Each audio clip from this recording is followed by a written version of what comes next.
দেশে দেশের রমজান। আজকের দেশ ইরাক। ভাষা, পোশাক আশাক, খাদ্য ও সীমান্তের ভিন্নতা সত্ত্বেও যে মাসটি বিশ্বের প্রায় 150 মিলিয়ন মানুষকে একই সুতায় গেঁথে দেয়, সে মাসটি হলো পবিত্র রমজান মাস। এই মাসকে ঘিরে দেশে দেশে রয়েছে নানা রীতি রেয়াজ। আজকে আমরা জানব রমজান মাসে ইরাকে উদযাপিত বিভিন্ন রীতি রেওয়াজ সম্পর্কে। ইরাক মধ্যপ্রাচ্যের রাষ্ট্র। এর মোট আয়তন 4,38,446 কিলোমিটার। ইরাকের দক্ষিণে কুয়েত এবং সৌদি আরব, পশ্চিমে জর্ডান, উত্তর পশ্চিমে সিরিয়া, উত্তরে তুরস্ক এবং পূর্বে ইরান অবস্থিত। বর্তমানে দেশটির জনসংখ্যা প্রায় 4,30 লাখ। ইরাকের প্রধান ধর্ম ইসলাম। ইরাকিদের প্রায় 97% ইসলাম ধর্ম অনুসারী। ইসলামের দ্বিতীয় খলিফা ওমর রাদিয়াল্লাহু আনহুর শাসনামলে ইরাকে ইসলাম পৌঁছায়। ইসলামের অনেক ঐতিহাসিক ঘটনার সাক্ষী আজকের ইরাক। ইরাকে মুসলমানদের 51% শিয়া, 42% সুন্নি এবং বাকি 5% বিভক্তিহীন, শুধু মুসলিম হিসেবে নিজেদের পরিচয় দেয়।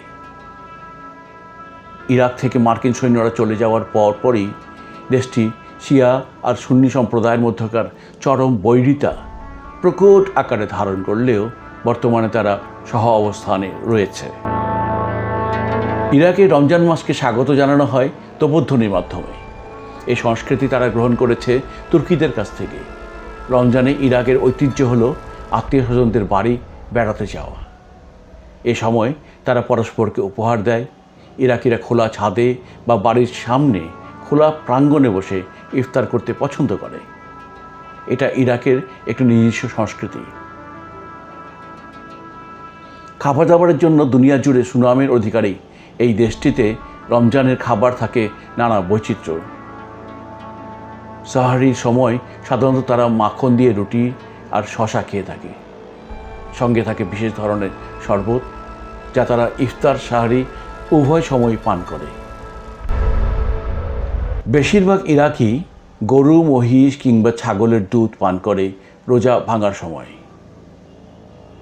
এরপর তারা বর্ষার খেজুর খায়। ইফতারের মধ্যে থাকে টক দই দিয়ে তৈরি করা বিশেষ এক রকমের শরবত। এর সঙ্গে থাকে মসুর ডালের স্যুপ, থাকে সিদ্ধ চালের ভাত এবং ভেড়ার অথবা মুরগির মাংস। ইফতারে বাড়ি বাড়ি তৈরি হয় মিষ্টি, বিরিয়ানি, কাবাব, কুব্বা বুর্গার, কুব্বা হালেভ ও হালওয়াদ সারিয়া নামক বিশেষ খাবার। রমজানে ইরাকিরা বিশেষ ধরনের কিছু খাবার আয়োজন করে থাকে, যা অন্য কোনো মাসে পাওয়া যায় না।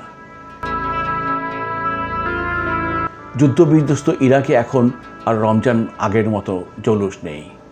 তারপরও ধর্মীয় অনুষ্ঠানগুলোতে ইরাকিরা তাদের ঐতিহ্য ধরে রাখার চেষ্টা করছেন। বিশ্বের অন্যান্য মুসলিম দেশের মতো রমজানে ইরাকে মসজিদগুলো জেগে ওঠে। সব বয়সী মুসল্লিরা উপস্থিত হন মসজিদে। ইরাকে পুরুষরা মসজিদে দীর্ঘ সময় কোরআন তেলাওয়াত ও নফল ইবাদত করে। সাধারণভাবে প্রতিটি মসজিদেই উন্মুক্ত ইফতারের আয়োজন করা হয়। রমজান মাসে ইরাকের বিয়ের মৌসুম শুরু হয়। ইরাকিরা যথাসম্ভব তাদের বিয়েগুলো রমজান মাসেই সম্পন্ন করতে চেষ্টা করে। রমজানে ইফতারের পর সমগ্র ইরাকে ছোট বড় নির্বিশেষে সবাই একটি ঐতিহাসিক খেলার জন্য একত্রিত হয়। এর নাম মিহবেস, যা চলে সারা রাত। ইরাকি সমাজবিজ্ঞানীরা বলছেন, মেহবিস শুধু নিছক খেলা নয়, এটি সামাজিক বন্ধনে সুদৃঢ় করে। এর মাধ্যমে সমাজে বসবাসকারীদের মধ্যে সংঘবদ্ধতা বাড়ে। শিয়া ও সুন্নি সম্প্রদায়কে একত্রিত করে রাখে এই খেলা। যুদ্ধবিধ্বস্ত বর্তমান ইরাকে বর্তমানে কয়েক হাজার বিদেশি সৈন্য অবস্থান করছে।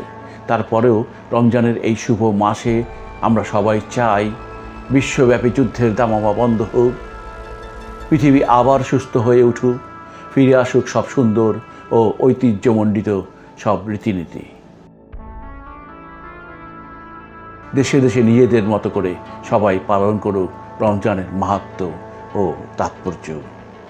বিশ্ব হয়ে উঠুক শান্তির স্বর্গ উদ্যান।